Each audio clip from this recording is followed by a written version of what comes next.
पद। अभय अपने मित्रों के साथ बगीचे में जामुन के पेड़ पर चढ़कर जामुन खा रहा था। गुप्तचर घूमते घूमते वहां पहुंच गए। उनको देखकर अभय ने पूछा कि क्या जामुन खाओगे? गुप्तचर ने कहा, हाँ खाएंगे।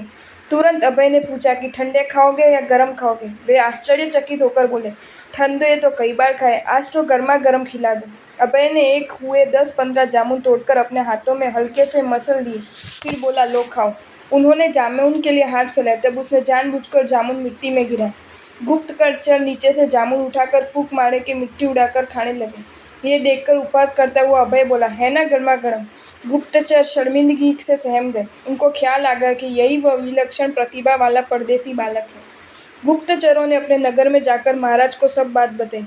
हकीकत सुनकर राजा स्वयं उसको मिलने के लिए उत्सुक हो गए। राजा ने एक नई योजना सोच ली और निर्णय किया कि अब मैं उसे बल से नहीं, युक्ति से मिलूंगा। महाराजा ने राजगृह नगरी एवं आसपास के गांवों में घोषणा करवाई कि मगधपति की एक मूल्यवान अंगूठी नगर के निर्जल सूखे कुएं में गिर गई है। जो व्यक्ति कुएं में उतरे बिना, किसी प्रकार के साधन के बिना किनारे पर खड़ा रहकर अंगूठी निकालेगा, उसे 500 मंत्रियों का उपरी मंत्री का पद दिया जाएगा। घोषणा सुनते ही जनसमूह कुएं के आसपास इकट्ठा हो गए।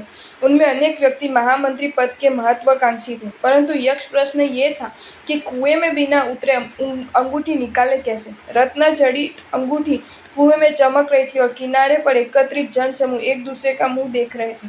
किसी की समझ में नहीं आ रहा था कि क्या किया जाए। अभय ने सोचा कि मगधपति से प्रत्यक्ष मुलाकात करने का ये अच्छा मौका है। माँ का आशीर्वाद लेकर वह राजगृह की ओर गए। कुएं के पास भीड़ इकट्ठी हुई थी। वहां जाकर वह बोला कि आप सब इतने परेशान क्यों हो रहे? कुएं में से अंगूठी निकालना बहुत आसान है।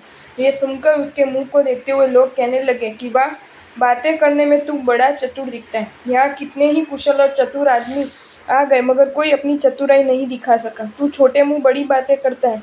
पहले कुछ करके दिखाओ, तब हम भी जाने कि तुम कितने बुद्धिशाली हो।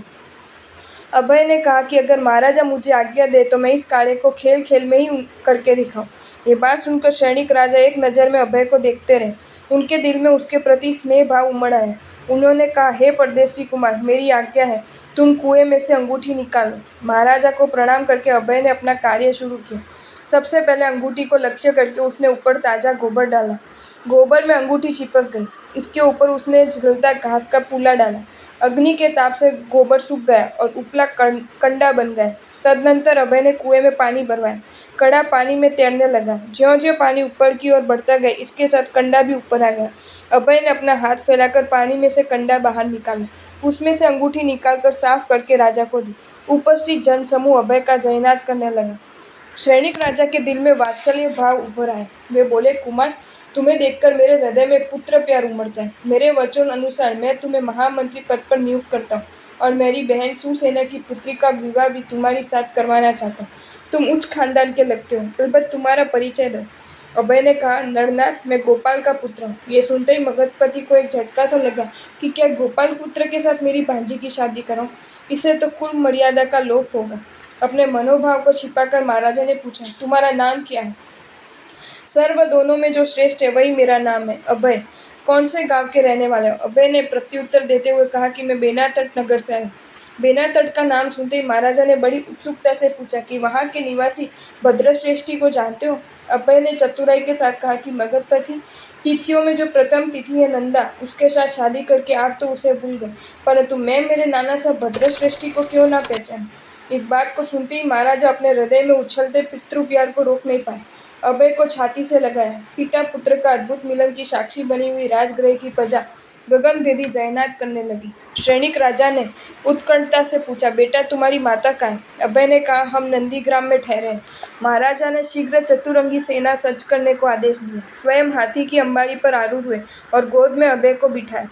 ठाट बाट से गाजे बाजे के साथ महाराजा नंदीग्राम की ओर चले। दूर से ही अपने प्राणेश्वर को पुत्र सहित हस्तिस्खलन धारूढ़ होकर आते हुए देखकर नंदा सामने चली। सैनिक राजा हस्तिस्खलन से नीचे उतरे। नंदा पति के चरणों में गिर गई। वर्षों के बाद प्रियतम का मिलन हुआ। नंदा की आंखों में प्रेम आंसू बहने लगे। सैनिक ने प्रिया को बाहों से पकड़कर उठाया और हाथी पर बिठा दिया। सम्मान सहित नगर में ले आए। पूरे नगर में हर्ष का वातावरण छा गया। राजगृह नगरी में 10 दिनों तक आनंद उत्सव मनाया गया। अभय कुमार को महामंत्री पद पर नियुक्त किया। उसकी शादी शिवसेना की पुत्री के साथ करवाई। पुण्यशाली जहाँ जाता है वह पद पर निधान पाता है। सच ही कहा है कि दुनिया में सर्व बलों में बुद्धि बल सर्वोपरि है।